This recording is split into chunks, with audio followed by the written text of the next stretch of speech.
It's Muppeturgy with a very special episode about the Phyllis Diller episode of The Muppet Show. Hey everyone, welcome back. It's so good to be here. This is David Levy, and today with me are Christy Bauer, Adam Grossworth, and Michael Richardson. We are here this week to talk about the Phyllis Diller episode of The Muppet Show. It is season 1, episode 18. It was taped October 11th through 14th, 1976, and it aired in New York on February 14th, 1977. Hey, that's my -1 birthday. All right. Ooh. Exciting. It was followed, at least in New York, on CBS by Be My Valentine, Charlie Brown, and a special episode of Busting Loose. And then, of course, there was Maude. What's Busting Loose? It's what happens to Hilda later in this episode. Hey. Busting Loose was an Adam Arkin sitcom about a young man in his 20s who is busting loose from his parents. So yeah, the CBS primetime lineup has changed a little bit since we last looked it up. But then Maude was still on at 9, and I don't think that she did a Valentine's Day episode. And somebody was still wife swapping. David, Michael, both of you.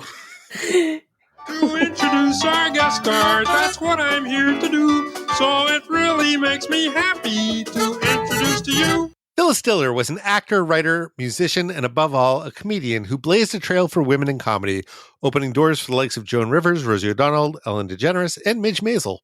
I'm going to start by quoting from her New York Times obituary. Ms. Diller, who became famous for telling jokes that mocked her odd looks, her aversion to housekeeping, and a husband she called Fang, was far from the first woman to do stand-up comedy, but she was one of the most influential. There were precious few women before her, if any, who could dispense one-liners with such machine gun precision or overpower an audience with such an outrageous personality. Born in Lima, Ohio in 1917 to older, undemonstrative, emotionally withholding parents, Diller studied piano for 3 years at the Sherwood Music Conservatory of Columbia College, Chicago, but decided against a music career and transferred to Bluffton College. She did retain her musical abilities, as is sort of hinted at in this episode. And in fact, throughout the 70s, she appeared as a piano soloist with symphony orchestras across the country under the stage name Dame Ilya Dilya. Much like Rolf's performance of For Elise last week, she mixed in humor, but her piano playing was no joke. She met Sherwood Diller at Bluffton College, and they married in 1939 when she was 22 years old. She left school without graduating and spent her 20s as a housewife taking care of their 5 children. In her 30s, she began to seek out work as an entertainer, first in radio and then in local television. She made her stand-up debut at a basement club in San Francisco called the Purple Onion, a 2-week booking that was so popular it lasted a year and a half. She had the support of her husband, perhaps in part because her career soon was more successful and more financially beneficial than his. She reached a national audience as a contestant on You Bet Your Life. Host Groucho Marx asked her to do a bit of her stand-up act, and it led to more bookings on The Tonight Show, The Jack Parr Show, and eventually Ed Sullivan. And in fact, we have her appearance on You Bet Your Life available in our show notes. From there, she went on to record comedy albums, perform in bigger venues, and eventually take on the movies and television. Bob Hope, who was her comedy hero, became a mentor, and they did a number of movies together, and he took her on a USO tour to Vietnam. In 1965, when she was a pretty well-established comedian at that point, she divorced Sherwood Diller. That same year, she married Ward Donovan, an actor. They would divorce 10 years later. She never remarried after that, but she did have a life companion named Robert Hastings, who was a lawyer from the mid-'80s until he died in 1996. In 1966, she published her first book, a bestseller called Phyllis Diller's Housekeeping Hints, which was a comedy book, sort of a twist on Hints from Heloise. She wrote several more books into the early 80s, and in 2006, she put out a memoir called Like a Lampshade in a Whorehouse, My Life in Comedy, which she wrote with Richard Buskin. In 1969, she took over the starring role in Hello Dolly on Broadway, following Muppet Show guest star Pearl Bailey and preceding Muppet Show guest star Ethel Merman. In the early 70s, she had the first of what would become many cosmetic surgeries. She was very public about the work she had done, which was very taboo then, and I think probably is still taboo now. The industry embraced her as a spokesperson for helping to reduce shame around such procedures. Like Sandy Duncan, she appeared as herself in an episode of the new Scooby-Doo Mysteries, and like Florence Henderson, she was a frequent guest on Hollywood Squares. And like many celebrities of the era, she was a frequent guest on variety shows, game shows, and sitcoms. And she also had a lot of voiceover credits. There was a strange, to me, phrasing in the Muppet Morsels, my favorite thing to copy edit. Phyllis provided voices for The Wild Thornberrys, Hey Arnold, and the classic stop-motion masterpiece, The Mad Monster Party. I had never, ever heard of The Mad Monster Party, which I said this in our Slack, and David found this very strange, found a clip of it for me. I have never seen it in my life before today. It looks quite delightful. It's from the 60s. It's by the same people who did Rudolph the Red-Nosed Reindeer. But I just, particularly from the perspective of 2005, when the DVDs came out, it seems like The Wild Thornberrys and Hey Arnold, while not classic masterpieces, would be more relevant to the DVD buying audience than The Mad Monster Party, which perhaps was not the classic masterpiece that the Muppet Mortals think it is. Well, Mad Monster Party had just come out on DVD a couple years before this, and so was having sort of a moment. So I think that's probably the folks who write trivia for DVD bonus contents are also probably the same folks who are very excited about a maybe obscure 60s pop culture kids show coming out on DVD for the first Solid time. point. I've gotten very deep into some of the grammatical errors in the Muppet Morsels and some of their editorial choices. This was one. But yeah, she did a ton of voice work. She retired in 2002, and her final stand-up engagement was captured by documentarian Greg Barson for his film Good Night, We Love You, The Life and Legend of Phyllis Diller, which unfortunately is not available streaming, but is still available as a DVD. And she continued to make occasional television appearances until her death at age 95 in 2012. It's been a while, I think, since we've had like a really solid 70s monoculture guest. Why did I know who Phyllis Diller was when I was 5? I don't know, but I definitely did. I mean, Scooby-Doo is probably a really good reason why, actually. But yeah, she was just everywhere. I don't think I've ever seen her stand up. I feel like I knew her from Hollywood Squares. Yeah, Hollywood Squares would have been a little bit later for me, but yeah, for sure. And I definitely saw that Scooby-Doo episode, and she was playing herself. So like that laugh is, which we'll hear later in a clip, is like a thing, a great, great thing. Why don't you get me started? Michal, what did you think of this week's episode? You know what? I enjoyed this episode. Not exactly in spite of the Hilda backstage story, but definitely not because of the backstage story. Hilda herself is great, as always. She makes lots of the squishy faces that I love and never change Hilda, except this whole plot is about her wanting to change. We will get to that. And we also get to some lectures from her and from Carmen about how it's wonderful that a woman wants to look her best and remain young for as long as she can. So happy 1976, everybody.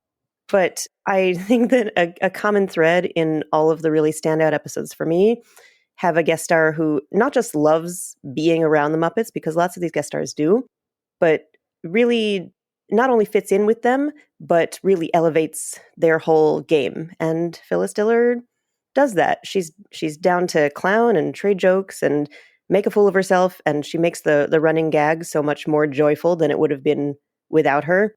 And even though her style of zany comedy isn't exactly Muppet-like, she is very Muppety, and it complements the Muppets in a really satisfying way. I really dug this episode.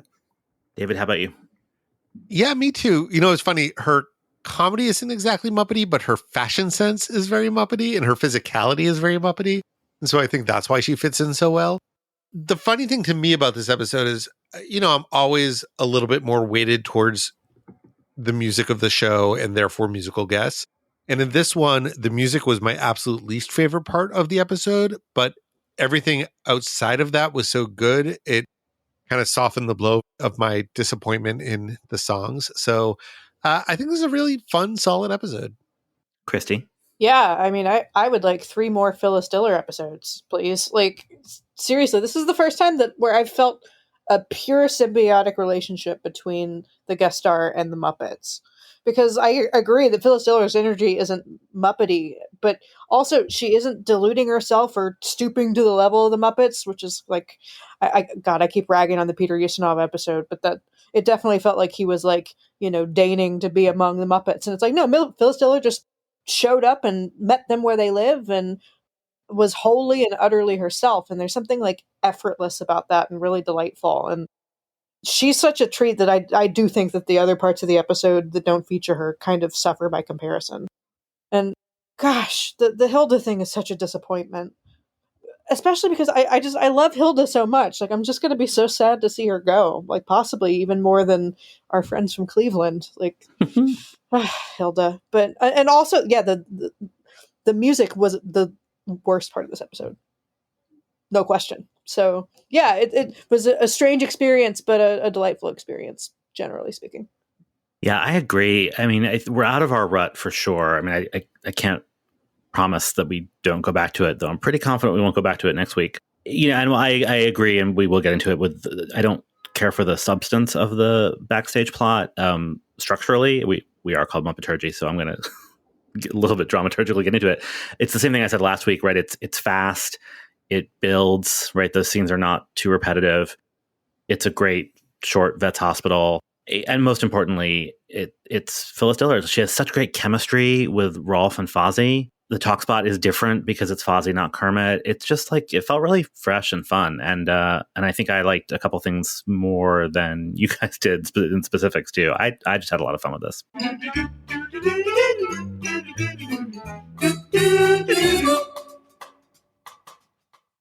So speaking of the music that some of us did not enjoy, let me be clear. I liked some things more than you guys did. This is not one of those things. Good clarification. Yes. Just want to right up front. We begin with something that I personally find indefensible. Dance, do they do? Lordy, how I'm telling you, they don't need no band. They keep time by clapping their hands. Just as happy as a cow chewing on the cud when the people beat their feet on the Mississippi mud. Whew, okay. So this is a number by some of the members of the Gogolala Jubilee Jug Band who have acquired feet. Their own feet. Are you sure? They're just wearing them in on a necklace around their. You know, the way Christy phrased it. I mean, they must have acquired them somewhere. Oh boy. So yeah. So bare feet. I think that's key here, right? Like it's not just that they have feet; it's that they're bare feet. Which not bare like Fozzie Bear. Human bare like feet with no shoes on them. Right. Yes. But a lot of mud. So everything about this is unfortunate. This is a song called Mississippi Mud that was written in 1927 by a guy named Harry Barris for the singing group that he was in called Paul Whiteman's Rhythm Boys, which was a trio that was him, Al Rinker, and an up-and-comer named Bing Crosby. And yeah. Promising young man. Yeah, he made something of himself eventually. But at this particular point, it was a song that if you thought, could this song be worse? Yes, it could be. Because the original version of this song is racist. So, yeah. Oh, good. The word people does not appear in the original song, and I will leave it at that. Oh. Yep. We will not be including that on our Spotify playlist. Absolutely not. This is the first time that I absolutely do not recommend looking up the original. But I would like to share a few fun facts about Harry Barris. He would go on to appear in a bunch of movies, mostly Bing Crosby movies, I guess, because he was his buddy. But I found a really funny quote on Wikipedia about one of them. An unusual change of pace for Barris was his comedy role in The Fleet's Inn from 1942 as a runty sailor named Pee-wee who perpetrates malapropisms in a surprisingly deep voice. Anyway. That's a very specific shtick. Yeah. Toxic masculinity. So this is definitely, apart from the unfortunate origins of the song, this is the first time that I've found a performance by the Jug Band musically indefensible as well. Break it down for us. Please tell us more. Well, first of all, they're flat as fuck. Like they barely hit pitches, and when they do, it's bad news. Oh. And that's while they're also stomping in the mud in a way that like squicks me out in the same way that Anne Margaret rolling around in the baked beans in the Who's Tommy movie does. Like it's just I recoil in horror just at the thought of it. Yeah, I don't have anything nice to say about it. Does anyone? Nah. I do. Oh, okay, I do. It's going to take me a little bit to get there. This is not anything about it first. There's a lot of reasons why I don't have children. One of them is that like this kind of thing just squicks me out, right? Like just this kind of mess. I don't like it. And having once been a stage manager, I can tell you that a thing you never ever want to see on stage is mud Oh or boy. blood or glitter or sand. Like, it will be there forever. 10 other shows can happen in that theater and somebody will be like, hey, what's this? Oh, that's mud from 10 shows ago, or sand, or whatever. And actually, a bit that I really liked is when they're coming off stage, and weirdly 5 of them come off stage when only 3 of them were on stage, and I really want to know what that was about. But when they're coming off stage, Scooter actually like yells at them for not wiping their feet, which horrified me, but I also like that it was included. But it's just like, I understand that we're watching a puppet show, but I was like thinking through like the logistics of like, why wasn't there a tarp right there? Like, they need to immediately come off stage and clean their feet before anything else happens. Like, I once did a show that had a lot of blood in it, and like an actor had to come off stage and step on a tarp and strip in the wings before he went anywhere, because like otherwise the whole theater would be ruined. Anyway, that's what was going through my head while I was watching this number. But then the second time I watched it, I noticed that the mud didn't splash at all, because in fact it is not real mud. And then I was dying to know what it was. I Because was hoping that you would know, because I was hoping that it wasn't mud, first of all. And it is. second of I mean, all, it's not. But it looks like they do this close up. It's weird, but they pan across their feet. Like, they do a close up of their feet stomping in the mud, and it looks really real. It's shiny. It's gross. I bet it's something like brownie batter. But I think that would splash too. Like, I think it's just like some sort of acrylic, so it's reflective. Just something that's sprayed with something really glossy. Yeah, and like there's and there's paint on the puppets. I don't know. It's like, as a bit of like Muppet stagecraft, I find it actually incredible, because it squicks it out, because it looks so real that we're all made uncomfortable by it, and it's actually totally fake. I don't ever want to see this again. There's a couple gifs in our show notes if you would like to. So that's my one positive, is like, good job, Muppet crew, at making this look real enough that all of us hated it. I'm so relieved for those puppets that they weren't stomping in mud. Yeah, the close up on the feet, it's like, because like you can tell that the feet are made of some kind of like rubbery foam. It looks like foam that has gotten heavy from being soaked in something. Like, the longer I looked at it, the grosser it got. So yeah. Yeah, well, and it needs the weight to do the step thing, I think, too. It's weird. Everything about it is weird. Yeah, I But was good assuming job on the mud. I was assuming that they had just carved the feet out of foam and then sprayed them with a lot of whatever color the rest of the mud was. Yeah, I think so. One kind of neat bit of trivia is that this song was featured in the 1930 film King of Jazz, which was a musical review celebrating Paul Whiteman, who was the band leader, which is also the film where the song Happy Feet comes from, which we'll see in a later episode, and I think is a pretty classic Muppet Show bit. So that's neat. So on a cleaner note, we have a pretty delightful performance by the Electric Mayhem. Lazy bones, sleeping in the shade. I expect to get your cornmeal made. Never get your cornmeal made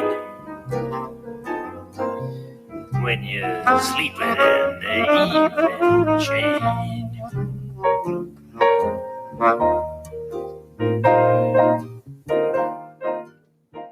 Yeah, so this is a really straightforward, not jokey at all, performance by the Electric Mayhem, and it's a welcome change of pace, I think. We don't have to think about anybody's feet, which is great. It's so funny to me that this band that we think of as being like a psychedelic rock band also is like a very legit jazz combo and does almost an equal number of jazz songs as they do rock songs. And I'm trying to think if there were any equivalent bands like that in the 70s that were comfortable in both worlds. Like, a lot of psychedelic acts have gone on, like, as they aged, to also do this kind of music. But I think the Electric Mayhem were really trailblazers in that. I agree. Not to mention, they do a lot of, like, not picture-in-picture, but split-screen stuff in this that feels like pioneering music video technique. It's Although cool. seeing It's it really now, cool. it is really cool. And then seeing it now, it looks like a cross between watching people on a Zoom call and one of those visual thinking sketches where a Jim Henson hippie character shows a square character how to visualize their thoughts with on-screen animation. All of those things are happening at once in this number, which is cool, but it also doesn't look like they're in the same room if you've been on Zoom calls for a year and a half. This is true. So this is a song called Lazy Bones from 1933. The lyrics are by Johnny Mercer, who we've talked about before, and the music's by Hoagy Carmichael, who we have not talked about before. And Hoagy Carmichael is best known for writing the music for several major jazz standards and just American standards in general, including Stardust, Georgia on My Mind, The Nearness of You, and Heart and Soul. And I was delighted to learn that Hoagy is short for his given name, which is Hoagland. He is not a man named after a sandwich. Huh. Oh, that's really disappointing. He also, like many of the songwriters that we've talked about so far, was a winner of the Academy Award for Best Original Song for a song called In the Cool, Cool, Cool of the Evening that had lyrics by Johnny Mercer in 1951. Johnny Mercer, in addition to being a lyricist, also was a recording artist. And he was still active as a recording artist in the 70s. And he released, I'm not sure if it was one long album or a couple of albums that got combined in the CD era, where he did all of his, well, not all of his, but many of his old standards sort of rethought with kind of 70s pop funky orchestrations. They're delightful. I'm going to find one that relates to the Muppet Show and drop it in the show notes for this, because it's sort of the flip side of the Electric Mayhem doing Johnny Mercer doing The Electric 70s. Mayhem. Yeah. And then we go to a very strange place indeed. I feel like we should set this clip up for anybody who might be listening without watching. There's three creatures, and the first one you'll hear essentially is bullying anyone who doesn't sing what he is singing, and then the third creature will not allow himself to be bullied. Hoogie woogie higgy hoogie. Hugga wugga, Hugga wugga. hugga wugga, Hugga wugga. hug, Hugga wug, wugga. buggy, Buggy. mugger, Mugger wug wug. Wug. Are my sunshine, my only sunshine. Whew, yep. The first part of it is a song called Hugga Wugga that has music by Frank Sinatra's favorite, Joe Raposo, and lyrics, such as they are, by Jim Henson. And this sketch was originally created for a stage show for Nancy Sinatra called Moving with Nancy Nice and Easy in 1971. And they apparently filmed it, but it never got finished and, was never released in any way. And even Nancy Sinatra wants it released. I read if they can find it and finish it, because she said that the Muppet stuff is really great. But yeah, it's weird. It sort of feels like part Coosbane and part Mana, just kind of like smushed together. It's very, very bizarre. To me, it feels like the kind of sketch that is as much about showing off, like, hey, we can do this cool thing with puppets that you probably aren't expecting a puppet to be able to do, as it is about entertaining. I am not a huge Hugga Wugga fan. Yeah, I'm not I love it. I'm into it, and I'm into the showing off with puppets, but also this kind of dynamic that happens in this sketch and in previous iterations of this sketch that they've done on talk shows in the 60s and 70s, where the dynamic there is that there is a character who is refusing to be bullied, and this kind of peace-loving, whether they're singing You Are My Sunshine or something else, but this is this tiny, peaceful character who ends up exploding the bully. I feel like that happens a lot to bully Muppets. Right. Yeah, like the cutest possible, like annoyingly cute thing then explodes. Ends up being in some deadly. way, right? I forgot where this was going, right? This started, and this was in the Muppet Show book, which we talked about a couple times. So you would think I'd remember it, but I really didn't. And when You Are My Sunshine appeared, I fully laughed out loud. Like, it's so cute. And I just, I don't know, it really got me. And then it continued to get me, like all the further escalations of the violence. There's also, we'll put in the show notes the earlier versions of this. I find the earlier versions of these puppets insanely creepy and unsettling, which isn't necessarily a bad thing given what the sketch is. But this, particularly the main one, the Hugga Wugga, it walks such a fine line between menacing and cute. It's kind of like a big dog, but like then it it can shoot you. Like, I don't know. I there's something about its design that I was really taken by in the way its eyes move and its eyebrows and then I don't know, everything about it. I really am deeply in love with.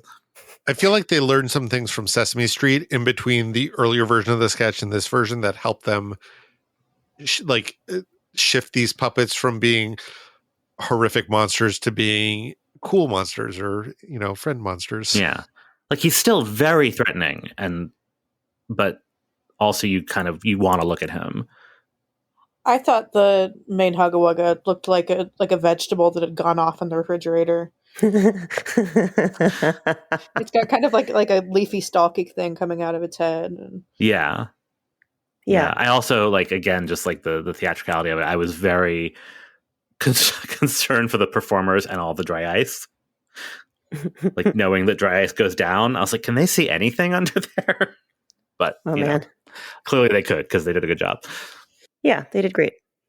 A couple of quick fun facts about You Are My Sunshine. So the authorship of You Are My Sunshine is actually kind of disputed. I wasn't able to fully follow that trail to its end, but it looks like people don't entirely agree on its origins. But it was made famous by a country artist named Jimmy Davis in 1939, who ended up being the governor of Louisiana from 1944 to 1948, and then from 1960 to 1964. And because of that, it later was declared one of the state songs of Louisiana.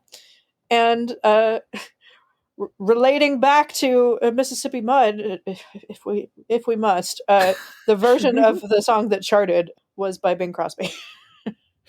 Full circle. On the pop chart. A Ray Charles version reached number 1 on the R&B chart. And Ray Charles also recorded Mississippi Mud. Really? Yeah, in 1960. But did he record Hugga Wugga?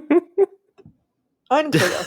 Just before we move on from Hugga Wugga, the old version is also worth watching because, while of course Muppet Show has a laugh track, at least one of the clips that David found is a live audience on a talk show, and they are going crazy for this.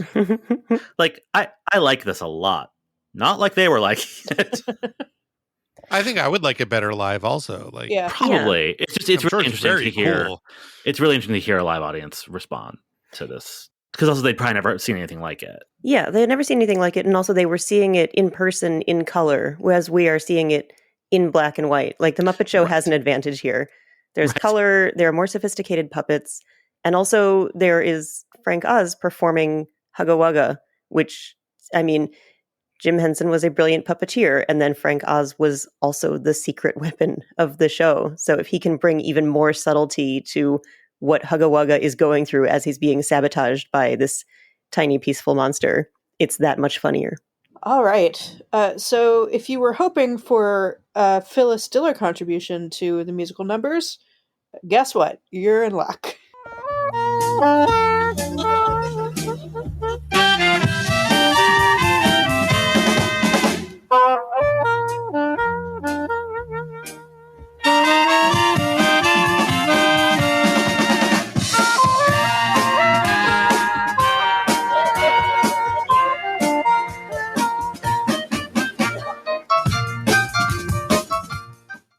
Why, yes, that sonorous saxophone solo is none other than Phyllis Diller. And I find this delightful. I guess it depends on how entertained you are by bad saxophone playing, but But yeah, this is Phyllis Diller and the Muppet Show Orchestra. At one point, Zoot comes in to show her how it's done, but she will not be deterred. And yeah, it's really delightful. This is a Scott Joplin piece called "The Entertainer," and this is our second Scott Joplin piece after Solace in the Juliet Prowse episode. And as we talked about a little bit in that episode, this was definitely a 70s monoculture thing because the music of Scott Joplin and The Entertainer specifically were having a bit of a resurgence in the 70s thanks to the movie The Sting.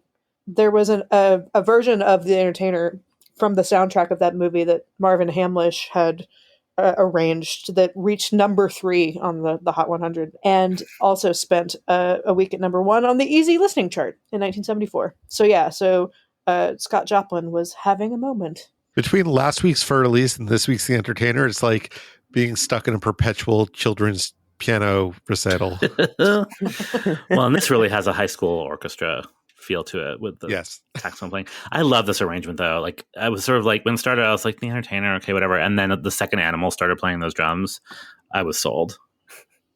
Yeah, it's funky. Oh, so something I learned is that Jack Parnell, who is the Muppet Show music director, was himself a drummer. And so that might be part of the reason why some of these arrangements are a little drum forward or have like cooler drums than they might otherwise call for. Huh. And something even cooler, his son was the drummer for Spinal Tap. It is some neat trivia. I'm glad This to is know probably when I should also say that while I was learning about Jack Parnell, I learned that he had also been Bruce Forsyth's musical director at Sunday Night at the Palladium. We talked a lot about how did these guest stars get connected to the Muppet Show? Well, there you go. The candelabra on Ralph's piano is much more secure this week. I was very happy to see it. Are we sure it's real fire? Pretty sure it's real fire. Last week it was definitely real fire. Sure looks like real fire. Yeah, it's just, that's a risk. It was the 70s in London. Seeing the Muppet Show Orchestra on stage as opposed to just the Electric Mayhem feels a little different. I don't know that we've seen them out of the orchestra pit yet. I don't believe we have. So it was nice to see our boy Nigel up there conducting. I don't know if we've talked about Nigel much on the podcast yet because his real moment in the spotlight was in the pilot for the Muppet Show called Muppet Show Sex and Violence, which we have not yet done an episode about. Oh, we did talk about him because he is in that number, Sax and Violence with Zoot. Yes. Mm-hmm. But it was also nice to see the Muppet trumpet player get a teeny moment of feature when she got to play, on screen, in part because she's, again, one of the few recurring female Muppets, so beloved that they didn't even give her name. She's called Trumpet Girl. If you look it up in Muppet Wiki, Rashida Jones named her Dolores when she was in the Muppets in 2011, because after the Muppet Show, I think that's the next appearance of Trumpet Girl. But I just want to give her due. She is part of the Muppet Show band for 4 years and then unceremoniously replaced by Lips, the Electric Mayhem trumpet player, who will eventually join the band, although she does stay in the band as a trombone player and eventually a clarinet player. Anyway, that's Trumpet Girl. We salute you. I also love their little purple tuxedos. Yeah. Always. I really like this sketch. It, for me, also helped click into place. There's something about the way that Phyllis Diller is, just her whole being and the way that she acts and reacts with her whole body language that helped kind of put B. Arthur into context for me. I agree, but also explain. Yes, say more. Well, first of all, they're both sort of statuesque women in comedy who were not praised for their great beauty, but who they were known for being unafraid and being forceful in a way that women on stage and screen often were not given the opportunity to be. So there's that, but also they do so much with just a look or a glance, a tilt of the eyebrow, a tilt of the head, a shift in posture to communicate annoyance, displeasure, hilariously. And there's just, I don't know, there's just something about seeing Phyllis Diller do this that I was like, oh, the things that I love about B. Arthur are also present here. I mean, there is some resemblance there, and maybe it's the shape of the face and the eyebrows. There is something reminiscent about the B. Arthur look in Phyllis Diller. But I agree with everything you said about the physical comedy and the nuances of her face. She does this thing where she's playing the wrong note, and then she kind of gives herself a little punch to the head and then gets the right note. It's so much fun to watch, and you won't get this if you listen to her stand-up albums, but she's there being a physical comedian in such a compelling way. There's such, I mean, we're getting ahead of ourselves too, but like the in the scene with Fozzie, like there's so much joy in that as well, right? Like, I mean, you were talking about the way she expresses displeasure, which is totally true. And this, B. Arthur has this as well. Like, her laugh is amazing. And when she and Fozzie are like riffing together, it is so good and so much fun to watch. And you know, you'll hear it in the audio, and you can also, if you didn't watch the episode, you can go look at the GIFs on our show notes, or just go watch the episode on Disney Plus. It's really great to just, you know, watch her work. I also liked getting to see Zoot come out and do sort of the saxophone challenge duet with her, which made two things about Zoot's saxophone playing really obvious to me. One is that the sax that he plays is not real. Which What? I know, but how dare you?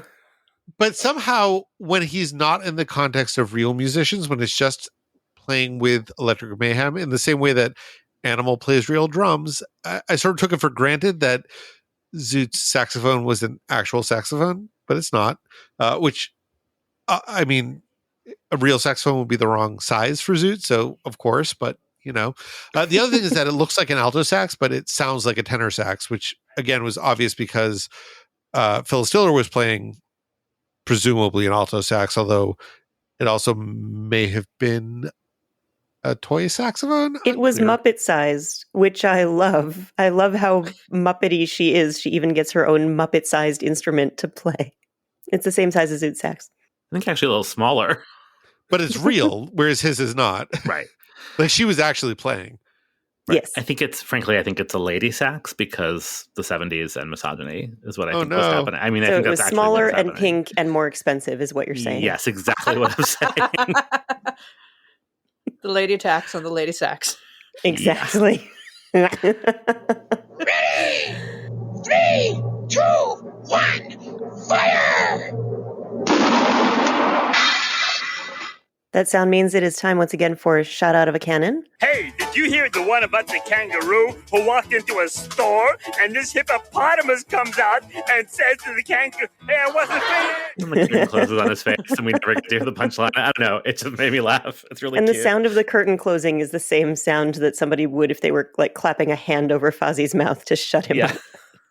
What's great about it is that it really plays into something that happens later in the episode when he asks for comedy advice from Phyllis Diller because clearly he needs it. Yeah, and Kermit like just happily dances on to introduce Phyllis, like heedless of the fact that he's just closed a curtain on Fozzie's face. Yeah, this is totally normal. This is how we do around here.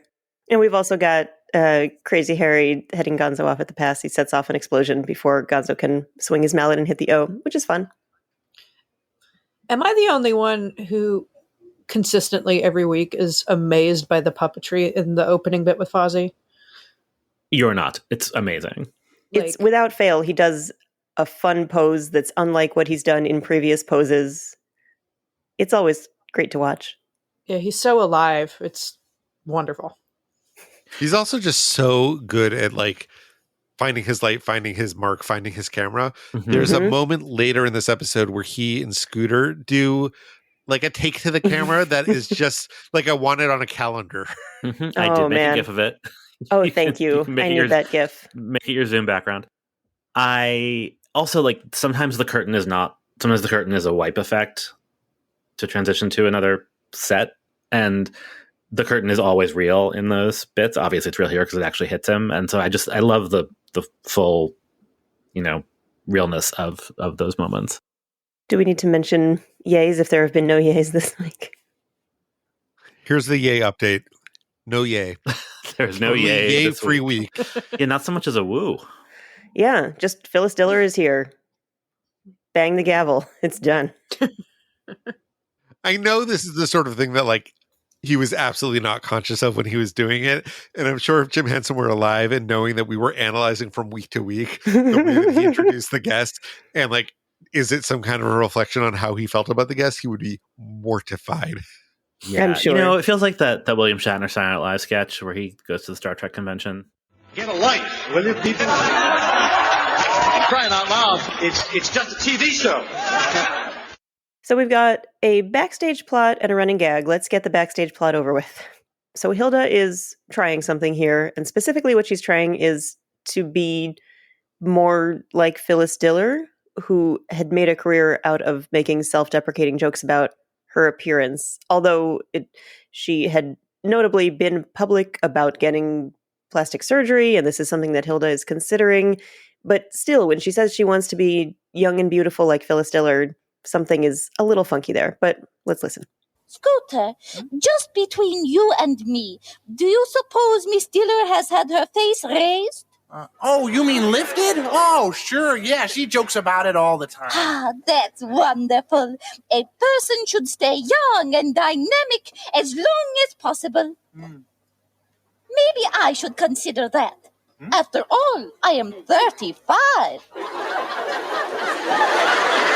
Hey, is it possible Hilda's 35? Only around the waist. And that's where they give that, I mean, it is a terrible joke, but the little take that Scooter and Fozzie do to the camera is wonderful. I would like the GIF and not to think about that audio ever again. So we've got Hilda on a quest to look young and beautiful, I think is the goal, or to get somebody to notice that she's changed her appearance because she tries on a wig and nobody notices. She tries out beauty tips from Phyllis Diller and nobody notices. And maybe if she had tried out one of the David Bowie-esque wigs from Phyllis Diller's act, she'd have maybe had better luck with getting people to notice her. I thought Hilda looked beautiful in the first wig that she tried out, and I think it's absolutely absurd that no one noticed or complimented her on it. It was a lovely wig. Well, and she's also like, she's upset that Kermit recognizes her. Like, she still looks like Hilda, and she's also still wearing her same smock with the pincushion on her wrist, which is not a criticism.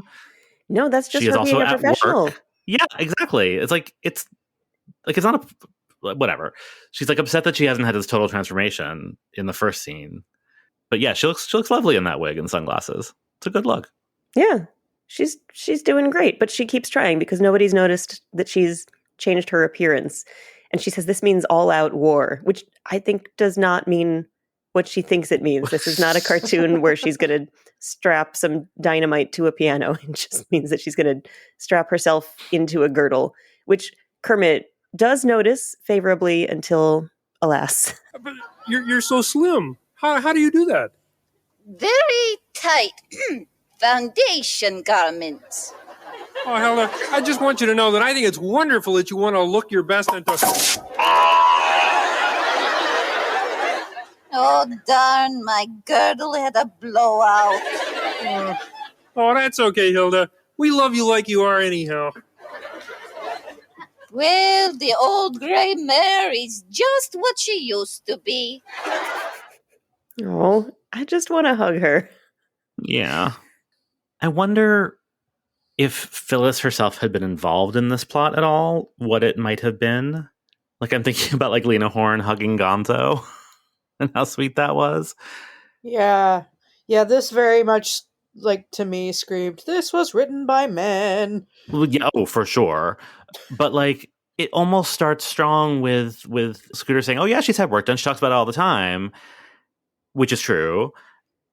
And then it goes to such a weird, bad place. Yeah. And I just wish that they had taken that idea and that truth about Phyllis Diller and, I don't know, involved Phyllis Diller in some way and taken it literally anywhere else. Yeah, if this had been a conversation between Phyllis Diller and Hilda talking about what a tough business it is and forget everybody and you should do what makes you feel good. Like, that would have been nice. Even if it had ended with the same punchline, like, because the exploding girdle gag is sort of funny, but like it needed to have Phyllis Diller involved to get it there, and yeah, I don't like it. It just runs so counter to the ethos of Phyllis Diller. Like it almost would have made more sense in like the Candace Bergen episode, where it was the guest is a young, famously beautiful, quote unquote woman. Like the fact that this happened in the Phyllis Diller episode, like doubly negates it, I think. Well, I think the idea of Phyllis Diller has made it acceptable for older women to say that they want to get some work done and that there's nothing shameful about that. Could be a good launching pad for a Hilda story that just goes in such a weird direction because you had a bunch of dudes not really understanding that that's what Phyllis Diller was saying, right? Like, yeah. Yeah. I mean, at least we do get Kermit at the end, as we've pointed out, saying we love Hilda the way she is, which we do. It's a bummer. Yeah. It is a funny sound effect on the girdle blowout. Yeah. But also girdles are monstrous, and I can't believe they were ever a thing. I can't believe that we keep reinventing them under different names and different technologies. On a funnier note, we've got Fozzie working on his comedy with Phyllis Diller's help and falling through multiple trapdoors. Excuse me, there seems to be a frog on the stage. There is supposed to be a frog on the stage. There's supposed to be a bear back in the dressing room. Oh, well, you see, I think you just worked too hard, Frog of my heart, so I thought I would introduce the show this week. Okay, fine. You introduce the show and I will pull the rope. What rope? The rope for the trap door. The trap Every time. Oh, it's so great. Even just the audio is so great. The trap door. It's always funny. And then after Phyllis helps Fozzie with his comedy in the talk spot, she's there to help him out in the closing of the show. Would you do me a favor? For you, I would do anything. Oh, how nice. Would you stand over there on the other side of me? Stand over here. Right over there. Sure. Yes. Is this okay? That's just perfect. Okay, well, friends, as I say, it's to the end of the show now, so thank you for joining us, and join us next time on the... See you next time on the Muppet Show. Fozzie falls down it too. Oh, I love it so much. Trapdoors are always funny. No matter how many times people fall down the same trapdoor, I will laugh every time. As a capper on this running gag, we've even got it at the very end of the show. I loved it. Oh, I hated it! Little Sweeney Todd moment in the box. They're sitting in chairs, and yet somehow. Where does that trapdoor go? Yeah, no. We've got this little sketch that's kind of a change of pace for the Muppets. Phyllis walks into a bar and sits down at Ralph's piano and starts this very sweet little repartee with him about who is more miserable. This clip's a little long because we made a little montage because we couldn't pick a favorite line because it's great. We have too many. So here we go. Why are you hounding me? I'm a hound. What should I do? People you? Cut the comedy. I'm depressed. Oh, I'm sorry. Hey, let me buy you a drink. I don't drink with strangers. I'm Phyllis. I'm Ralph. It's just that I'm such a loser. I know what you mean. I am too. I went to a taffy pull. The taffy won. I swear if I bought a new hat, they'd cancel Easter. Oh, you think that's bad? Listen, I went to Hollywood and fell in love with a movie star, Lassie. She left me for Francis the Talking Mule. But you see, I was born ugly. I have home movies of my folks leaving the hospital with sacks over their head. My father asked the doctor, is it a boy or a girl? He said, no. I tell you, Ralph, I'm just a born loser. Oh, maybe. But you don't know what it's like to live life as a dog. Don't be so sure, fellow. Oh, man. But listen to their rapport and their chemistry. I want them to make a dozen albums. It does sound to me like the laugh track is on top of actual laughter from people in the room with them. I had the same thought, yeah. I wondered if you guys were laughing. Like, no, that's in the No, That's it's on in the the Muppet track. Show. Yeah. Well, because there's other Muppets like in the set, and I wonder if that's just the other performers or crew. And I even. imagine that, especially for Phyllis, that probably helped with the rhythm of the scene. Like, it's deadly to do comedy without an audience. Yeah. Yeah. Is Ralph working there? Is she distracting Yeah, him it's from like I getting think his it's a job piano. done? I think it's a piano bar. Yeah, and then he stops playing Could be on piano. break. Yeah. I think this kind of is his job, though, right? Like she's a guest, and I Yeah. mean, they're working the room together, kind of. Yeah, and then he stops and orders the two of them drinks from somebody that he calls Miss because he doesn't know the names of the people that he works with, or Well- he's just sitting at somebody else's piano. No, that's fair. It reminds me of the scene in the Muppet movie where he and Kermit meet, Yeah. Just finding Ralph at a piano when you're depressed always makes sense. right? I mean, if you're a Muppet or if you're Phyllis Diller. I just really love this set. It's very spare, but it has all these like mismatched lamps hanging from the ceiling that just you just get like an amazing sense of place from it instantly. Yeah, you wonder if it's based on a particular restaurant that they went to, or if it's just that they have a really good designer. Yeah, I don't know. I loved it immediately. I want to go there. Yeah, there was something about the way that they were using the camera angles. It feels like it was inspired by a scene in a movie, and I don't know which one. But something was different about the way they filmed this. I also thought it was just such a better use of a stand-up comedian doing stand-up than what we saw when Bruce Forsyth did his like two-hander act with Fozzie. Even though like, you know, the scene isn't much of a scene, it's just sort of an excuse to get them doing one-liners. It just gave it just enough context to make it feel special and different and work. And I noticed that most of Phyllis's jokes, I think not only did she write them, but they're from her act. Like a bunch of them I recognized from other Phyllis Diller recordings that I had listened to while we were prepping for this. So, and that's not unusual. Comedians certainly, they don't tell a joke once and then never tell it again. But we often talk about where the line is between what the guest star contributes and what the Muppet Show contributes. And I think here is pretty clear that the Muppet Show writers wrote for Rolf and Phyllis wrote for Phyllis. So I had a couple of very different observations about this. One was their chemistry was so palpable. I was like, are they going to make out? Like, she does give him a little kiss on the nose at the end. Yeah. But there was something about it where I was just like, this feels like the meet cute in a rom-com or something. Like, I don't know. But I was delighted by it. I wasn't weirded out by it. I don't know what that says about me. Do we need to mention that Ralph is just never going to get over Lassie? It's weird. There's I don't know what their history was, but something happened. Well, you know what I actually found weird about that joke for real is, to me, the idea of that joke is if I made that joke or you made that joke, right? I went to Hollywood, I fell in love with a movie star, Lassie. Haha, I'm such a loser.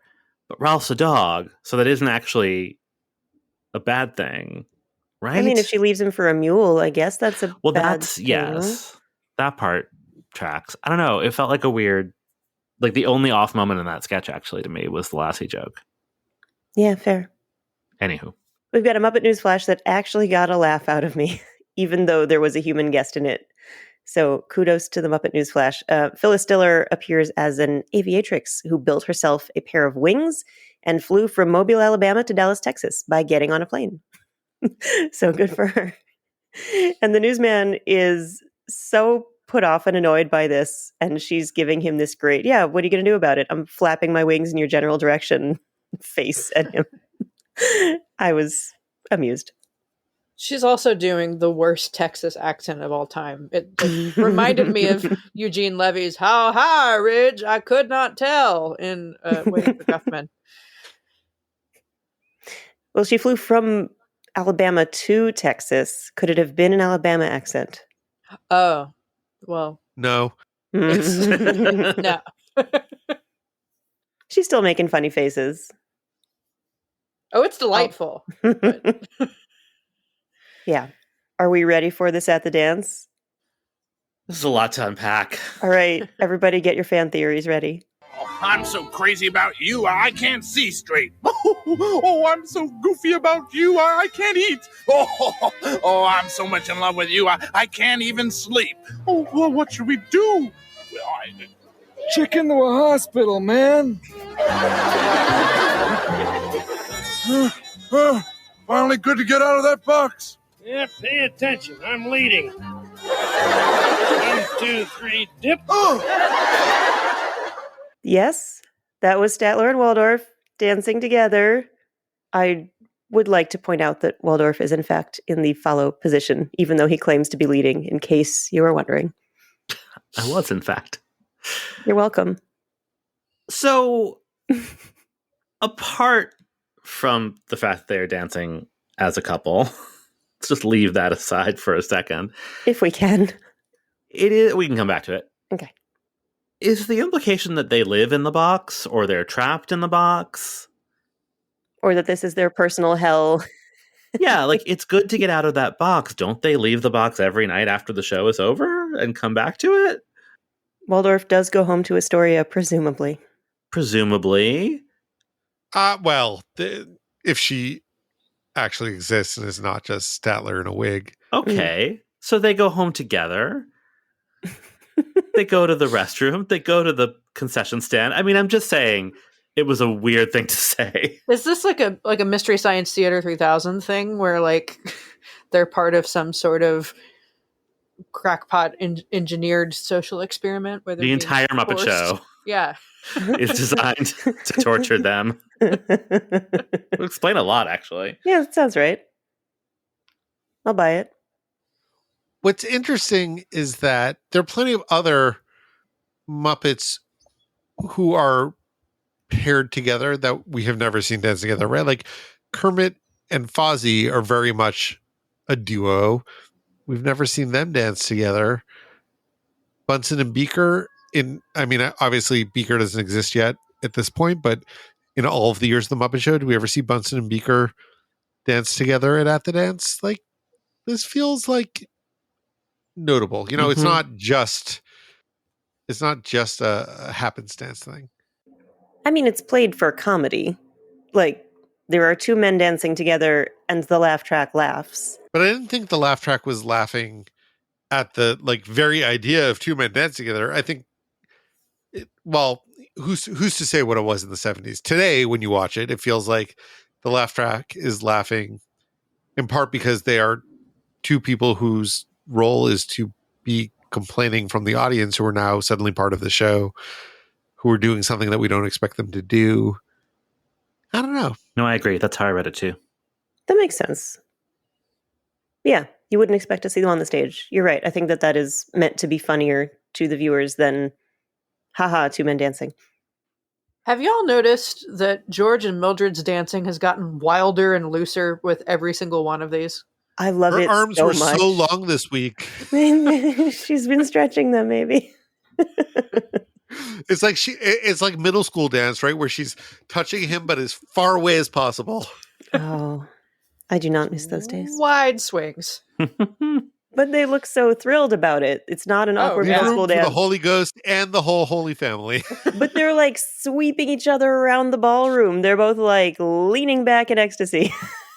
They're having a great time dancing. I'm into it. I mean, I think in general, Frank Oz seems to be a little bit looser in this episode than perhaps we've ever seen him. And that may be part of that as well. Like, if you think about Piggy in Veterinarian's Hospital, like, we're seeing Frank just sort of let loose in a way with his physicality. Yeah. Mm-hmm. And Fozzie in the talk spot too. Mm-hmm. That's some great moments. Yeah, between that and George and Mildred. And it is fun to see Piggy having a good time in Vet's Hospital. It doesn't quite make sense. So yeah, maybe Frank just got some gin and tonics before this. We're up to the talk spot. Kermit doesn't get to flirt with a guest star this week. Sorry, Kermit, because we have a comedian and Fozzie would like to ask her for some tips, which turns out to be a bit of a struggle. He doesn't take notes well. Hey, Kermit said I could chat with you because, well, we're both comedians, you know, and frankly, I think you are the funniest person alive. Yeah. Thank you. I was wondering if you could give me a few tips on comedy, Why, that's so nice of you, Fozzie. Of course I'll give you a few tips. I can't do that joke. Why? I don't have a husband. How about a wife? No wife. Well, make one up. They don't care. What? I couldn't do that. I couldn't lie to the audience. They love me. I love them. I couldn't lie to the audience. Well, you just did. You told him you're a comedian. As much as we were just saying that Frank is so loose here and having such a great time, which he is, there is also something very latter-day Frank Oz about I respect my audience too much to lie to them. And it's so, her teasing of him is so good-natured. Right, like there's just nothing mean-spirited about it. And he like Fozzie, the character, knows that. Yeah, it's all in good fun. It's not Statler and Waldorf. It's fun and it's light. I don't know. I love it.